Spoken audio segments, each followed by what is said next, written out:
Hello there, Orville Johnson here for JamPlay.com with another number in our series of Bluegrass Flatpicking songs to add to your repertoire for when you're out there jamming at the Bluegrass Festival or picking with your friends or however you like to make social use of this music that we're learning. This tune that we're going to learn in this episode is another one of those kind of Celtic-y, Irish-y sounding tunes, and it's kind of a pretty one. I like it a lot. It's called St. Anne's Reel, and just the fact that it's called a reel gives you an idea that it probably is, the ancestry of it is probably Celtic or Irish, because of course that's a type of dance music in Ireland, jigs, reels, those type of things. So this is St. Anne's Reel. And so let me play it for you here. It's in the key of D, and we're playing it in the actual key of D, no capos here. So I'll play it for you. It's kind of a pretty sounding tune. It's not usually played real fast, like some of the fiddle tunes are played to burn it, but this is played more to kind of dig it at a mellower tempo. Here it is, St. Anne's Reel.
St. Anne's Reel.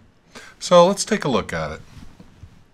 Here are the chords to St. Anne's Reel. It's a typical fiddle tune in that it has an A part and a B part, and to play the whole thing we play the A part twice and the B part twice. So this, I'm sure you've gotten that part of it in many of our other fiddle tunes that we've already learned. So let's take a look at the chords to this one. So the A part, da da dee da da da da da da da da. G da da da da da D da da da da da da da da da G A D da da dee da da da da da da da da G da da da da da da dee da da D da da da da da da da G A D, and then the B part, da da dee da da da E minor, then A to D, then B minor, E minor, A da da da D, and again D, E minor, A back to D, then B minor to E minor, A back to D. So you see it's got kind of a pretty set of chords in the B part too, a couple of minor chords, so it gives it a little more of a lilting, melancholy feel than a lot of these sort of, barn-burning square dance numbers. So let's take a look at it. And also, you might have noticed when I played it, I put a bunch of those little triplety ornaments. We talked about that in a couple of the other Celtic tunes too that Irish fiddle players often do this thing where they put little grace notes in, and those notes don't really they don't get any time of their own. So, they have to sort of fit into the timing of the song without stretching out the phrase, if you understand what I'm saying there. So when I play a little, like that phrase, like there's the length of the phrase with no ornaments. Hear that? And now if I put the little ornamental triplet in there, see, the phrase doesn't take any longer. I'm not adding time.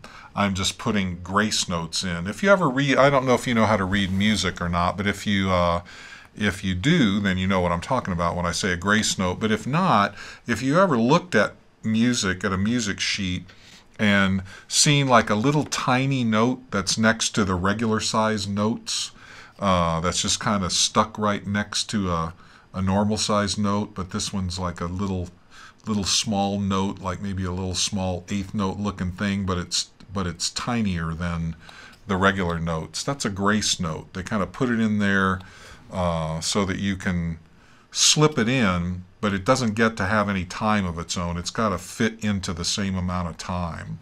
So as we go through this, you'll see wherever I put those little things in there, you don't want to get too distracted by like working so hard to put the little triplet in there that you accidentally, give it time in the music, so that you end up sort of messing up the length of your phrase. Because then if you try to play it with other people and they're playing the normal length, and you've kind of messed up by trying to learn to put these grace notes in, but you actually, while you were learning, you weren't paying close enough attention to the time, and you started kind of dragging out the length of the phrase so you could fit your little triplets in. Well, then you're on the wrong track, my friend. You're going to have to just learn it without the grace notes first, and then learn how to play the little grace note ornaments, but fit them in the same amount of time. So that said, let's start going through the melody of this song. In fact, I'll try to teach it to you without any of those ornaments just to start with. I'll see if I can force myself to not play them because I'm so used to playing them in there because that's what I hear in my head. But I'm going to try to teach it to you without those. So here's that first phrase.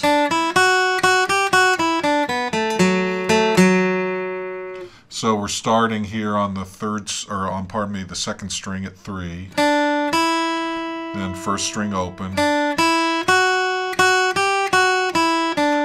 See, I play 2 notes in a row there on the first string. I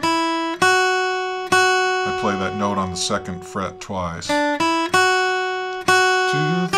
2, open. Second string, 3, open. And then I play this. Third string at 2, fourth string at 4. So I play them twice.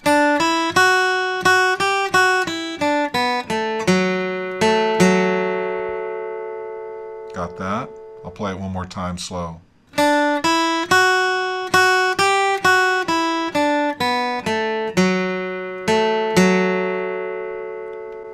And watch my right hand picking too, because there are places, a lot of this is just down up picking, but this is a song that does have, some notes that are not just straight eighth notes. So there are places where, you get like 2 downstrokes in a row and stuff. So you get a good shot of my right hand. So when you're working this out, like after you have figured out what the notes are, look very carefully at my right hand picking and analyze that. I'm not going to really go through all of it for you and call it all out, but you should be able to look at the picture, at the video of my right hand, and I'll try to play it slowly enough that you can see all the down up strokes that I'm playing. So for instance, here's that phrase we just did. I'm going to play it slow. Watch my right hand for a second.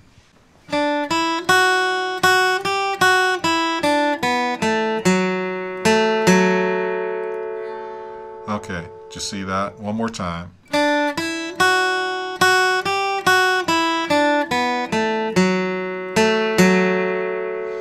Okay, now the next phrase, we make a shape as if we're playing a G chord here at the 3rd fret. You know, that shape that I'm playing, it's like an F chord moved up 2 frets. See that? And so, but I'm only using strings 2, 3, and 4 out of here. So I've got them fretted at 2nd string 3, 3rd string 4, 4th string 5. And I'm playing a little picking pattern on these 3 strings. I do that twice. I start on the 3rd string. So I'm going 3rd string, 4th string, 3rd string, 2nd string.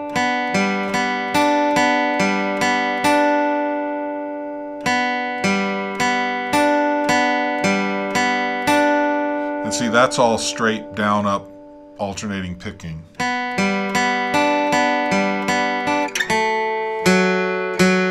And then I go from that back to my index finger on the 3rd string at 2 and my ring finger on the 4th string at 4. And I try to, actually I go ahead and try to make the D chord shape.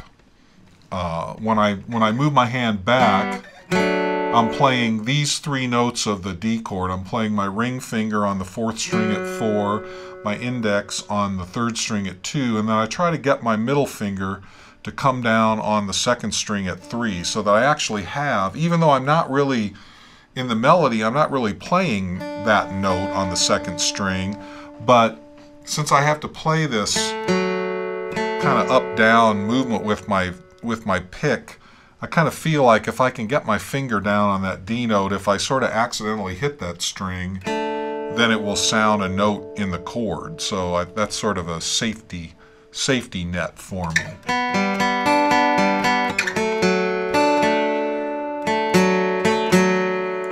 Okay, now we play the first lick again.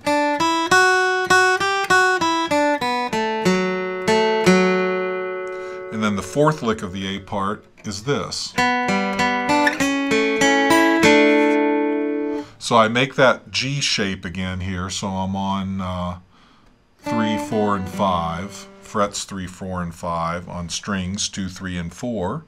And I play that same picking pattern, 3rd string, 4th string, 3rd string, 2nd string, but I just play it once on this chord. Then I move that whole chord up a whole step, 2 frets, play that pattern again, and then I bring my little finger down on the 3rd string at 7, and I hit strings 2, 3, and 4, and I try to mostly hit 3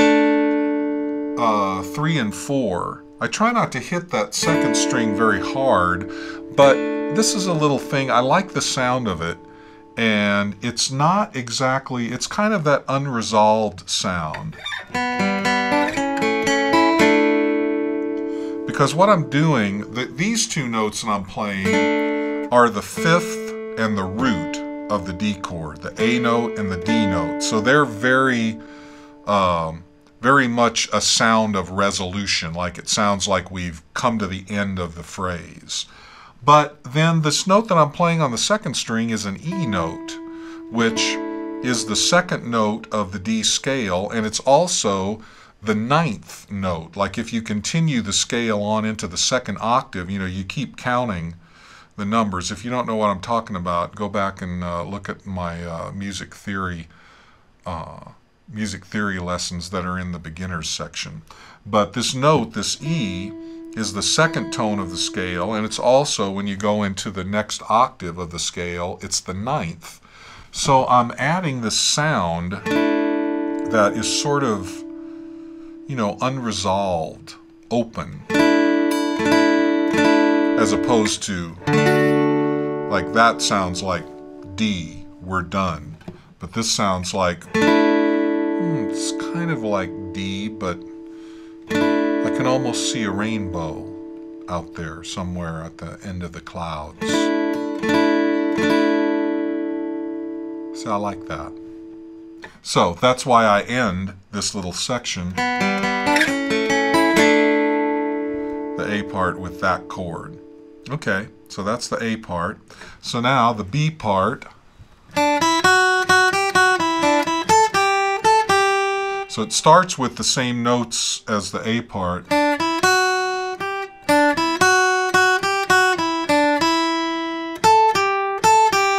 And we just play those notes on the first string. 5, 3, 5, 3, 2, open, second string, 3, 2, open.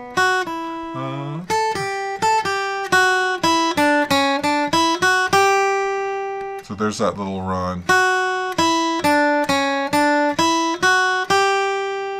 See that one? 2, open, 3, 2, 3, open, 2, 3, da da da da da da da da. Then first string, da da da da, 7, 5, 7, 5, 3, 2, 2, 3, 2, open, second string, 3, and then first string again, 5, 3, 5, 3, and then, so that's just first string, 5, open, 3, open, 2, open, second string, 2, open first, and then second string, 3, pardon me. So here's the whole B part slow.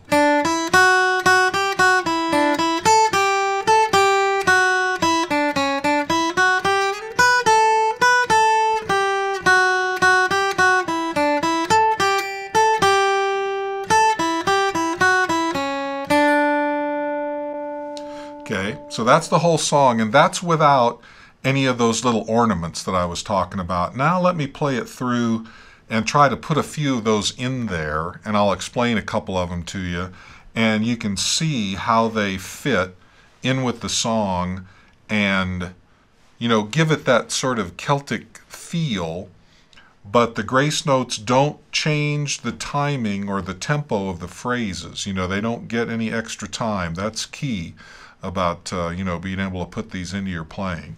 So I'm going to play it through. I'm going to try to, you know, keep playing it slow for you and try to put some of those little ornamental triplets in there.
So did you see where I put those in a little bit? Right in that first phrase. And that's pretty much the only place I used it in the A part, but then in the B part I went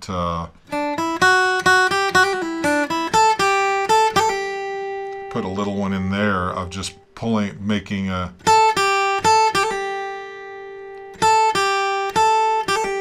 see, hammer on, pull off while I hold it down with my index finger.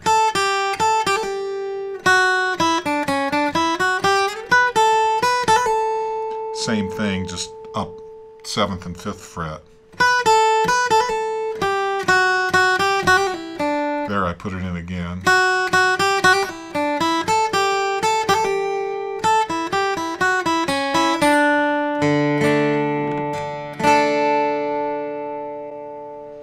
So that's St. Anne's Reel. It's a real pretty song, And once again, that very Celtic Irish kind of sound, and we learned it in the proper key. If you play that with fiddlers, they'll be happy to play it with you in the key of D, and it's a beautiful sound on the guitar. So have fun learning that and work on putting in, those little grace notes, ornamental notes, the little triplets, because that's a thing that really, really gives it that Celtic feel. It's important for that. So enjoy that, and I'll see you back here on our next episode of Bluegrass Flatpicking.